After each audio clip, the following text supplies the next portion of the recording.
Yes, us. Welcome to the Kefi Life podcast. My name is Kiki L, and I'll be your guide to creating a life of Ola Kala. All is well. Together, we'll get back to the basics, and we'll explore fresh new ways to flourish in mind, body, and soul the Greek way. You can look forward to interviews, stories, essential self-care strategies, recipes, and actionable takeaway Ola Kala moments. This is going to be so much fun. Let's get going. Πάμε! Our Lexi for this week is Kliornomia. Kliornomia, or heritage, is a very strong word that carries the weight of our ancestors and our legacy. How do we know where we're going if we do not know from where we come? How do we preserve the very thing that defines us? Storytelling is one of the most timeless forms of preservation, sharing the legends, family stories, and wisdoms that shape our and your Kliornomia. Today's episode of Kefi Life illustrates an example of storytelling with the naming of the Michigan State football team. It's so cool. It's a great story. Stick around for a real-life example of Kliornomia.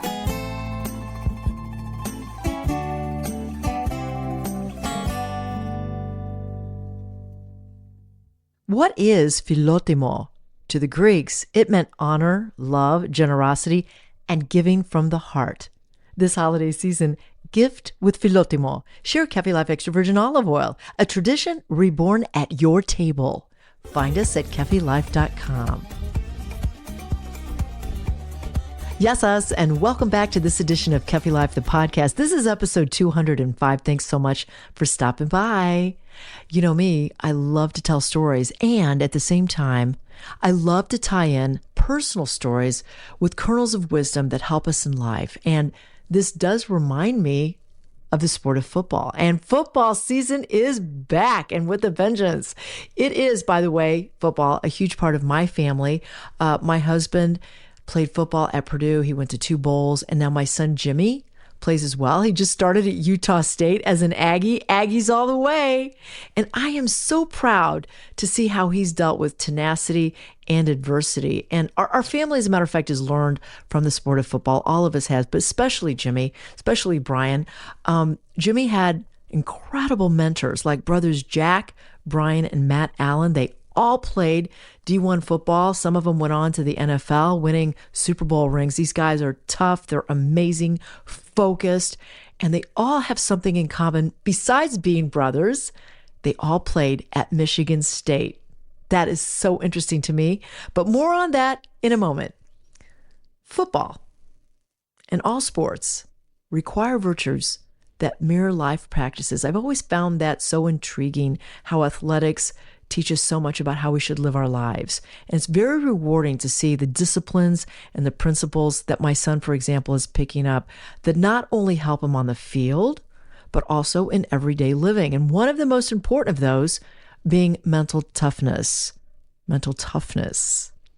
That reminds me of the Spartan mentality and the Battle of 300. Now, come on, you've probably seen that movie. I know I have seen it a couple times. It was really thrilling to watch on the big screen, but what was even more exciting is that I got to go to the actual location where the battle happened, Thermopylae, and that in Greek means hot springs and gates of, the gates where the Spartans and Leonidas were able to ward off the warriors like Xerxes' guys.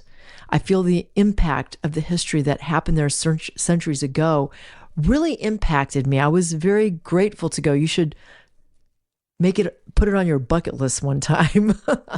Anyhow, the Greeks and the Spartans have been known to be warriors. They've been known to be courageous and have that strong mental aspect of life. And did you know, for example, this is so cool, Michigan State, the football team, was named after these Spartans. Yes, it's a true story, at least according to my social media director, Morgan. Morgan Scofis is here. Morgan, how are you? Hi, I'm good. How are you? I'm great, and I'm really glad that you agreed to come on and talk about this. Absolutely. It's so interesting how when you and I met to work together for Kefi Life and social media, I had no idea that we both shared so much, like being Greek and having a love of football ingrained in our families. And it was kind of a fortuitous day when you told me the story of your great-grandfather, the mega papu, if you will, and your ties to Michigan State. Yeah, it's really fun. I grew up with season tickets to Michigan State football and basketball, and even went to a lot of the end of season banquets. And my family even still gives the Stephen G. Scofus Award at these banquets, which was named after my mega papu, to the most inspirational player at the end of these seasons. So growing up, I never really understood why we were so involved with the athletic department. But once I heard the story from my papu, it all made sense. My great-grandfather emigrated from Sparta and owned restaurants in the Lansing area. But I'll let him, my papu, share the story from a previous interview he did for the Lansing State Journal. The sports director from the State Journal, I think it was late 1944, took a big ad in the newspaper asking people to send names. Yes. Because at that time it was the Michigan State College, the Aggies, they call it, the agricultural college. And he thought that was passé. They should do something more up to date for people to send in names. Yeah. And he was a good friend with my dad because he used to come to the restaurant here all the time. So they knew each other. So anyway, so one day he comes in with all his names. Uh-huh. And Dad said, I sent you a letter, and I told you what to name. Yeah. And he says, I didn't get your letter. Uh-huh. And then he said, well, anyway, he said, well, what did you say? So he told him from the Spartans. Yeah. The Spartans were the warriors and this and all that kind of stuff.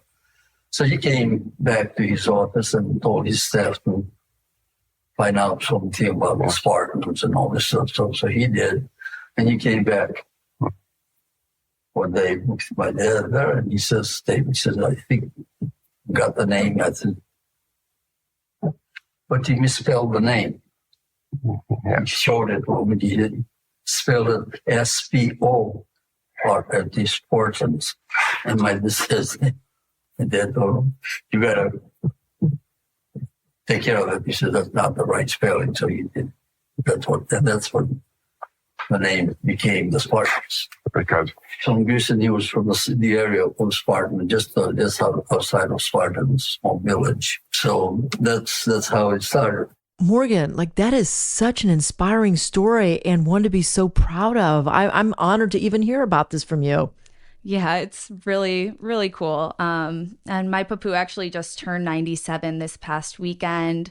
And it's really incredible to see how he portrays so many of these characteristics that we've been speaking about today. He shows up daily, he keeps active, and he still has a really great attitude despite his age, which I feel like really portrays the Spartan warrior mentality. Totally. Well, I'd like to say Evge and Zito, and that is something that we can all live by and think about. Morgan, thank you so much for sharing with our audience. I love how people come together in the name of courage and bravery and heritage.